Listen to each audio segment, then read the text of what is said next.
Ito naman yung isang open house pa na pinuntahan namin para tignan din.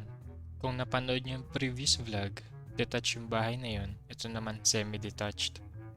Madalas tinatawag din tong semis. So ganun pa rin, tanggal pa rin ang sapatos para hindi maipasok yung dumi. Imaginein mo na lang kung lahat ng nag-review hindi nagtatanggal ng sapatos. Siguro sobrang dumi na ng flooring nito. Pagpasok nga namin, nagandahan agad ako. Parang ang aliwalas ng living area nila. 21 square meters pala yan.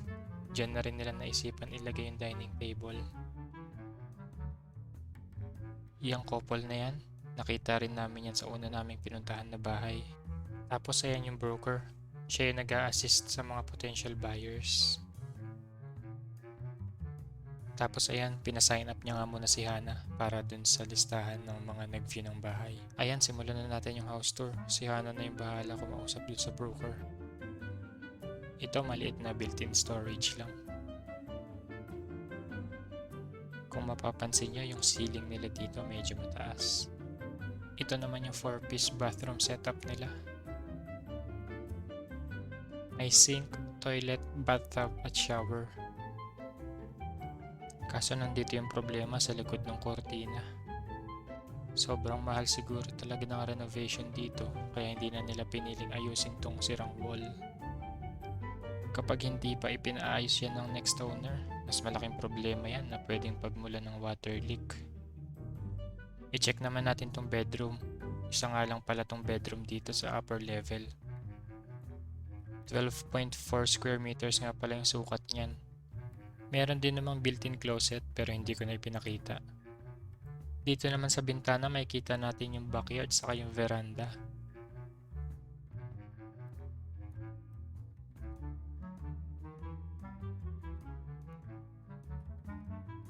Tignan naman natin yung kitchen nila. Nandun si Hana saka yung broker nag-uusap. May dining table din pala dito.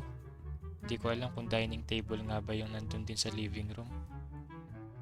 Yung matatanaw mo naman dito sa bintana, kabilang bahay lang din. Tapos dito yung daanan mo papunta sa backyard. Excuse me, may dadaan na pogi. Yes sir daw. So dadaan ka nga muna sa kitchen, papunta dun sa veranda. Mukhang ginawa nilang work area to. May computer table nga na nakasetup. Meron din palang daan dito papunta sa backyard. Pagbukas ko ng pinto ang presko. Gustong gusto ko talaga yung temperature kapag fall. Yung kabilang bahay may pag-gazebo pa. Mukhang madalas sila tumatambay dyan. Ito nga yung backyard niya. Malaki rin. Tapos hindi puro bahayan yung nasa likod pa. Check naman natin yung basement. Wala nga palang separate entrance to. Isa lang yung entrance mo pagpapasok ka ng basement o kaya ng main level. Unang-una mo makikita yung laundry area. Nandito yung washer saka yung dryer. Bali shared yung upper level saka yung basement. Tapos ito, potential buyer din. Kumpleto rin pala dito sa basement. May living room, bathroom, kitchen, saka bedroom. Unahin na natin tignan tong bathroom. 4-piece din pala to. Kaso maliit yung shower area. Hindi ko na nakuha na ng video sa may gilid banda.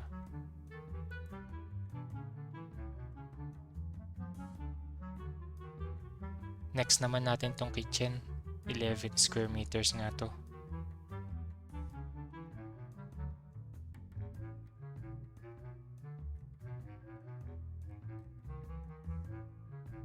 Puntahan naman natin yung bedroom. Isa nga lang bedroom dito sa basement katulad sa may main level. 11 square meters din yung sukat nitong bedroom. Ayan, tapos na makapag-usap si Hana dun sa broker. Tapos itong living room naman, 21 square meters. Parang isang bahay na rin tong basement dahil nga kumpleto naman. Pwede rin talaga parentahan to. Puntahan naman natin yung likod. Tingnan natin yung backyard. Siya nga pala, kapresyo rin to ng unang bahay na pinuntahan namin. $499,900 Canadian dollars yung presyo. or 20 million pesos. May extra storage pa pala sa ilalim ng veranda. Ayun nga, maluwag din tong backyard. Tapos yung likod, hindi ko alam kung ano yan pero sobrang laking field. Parang park yata to. May nakita kong football goal post. Tapos may mga bata nga naglalaro. Dito ko natatapusin tong vlog ko. Ano masasabi ninyo? Mas maganda ba to kaysa dun sa unang bahay na pinuntahan namin?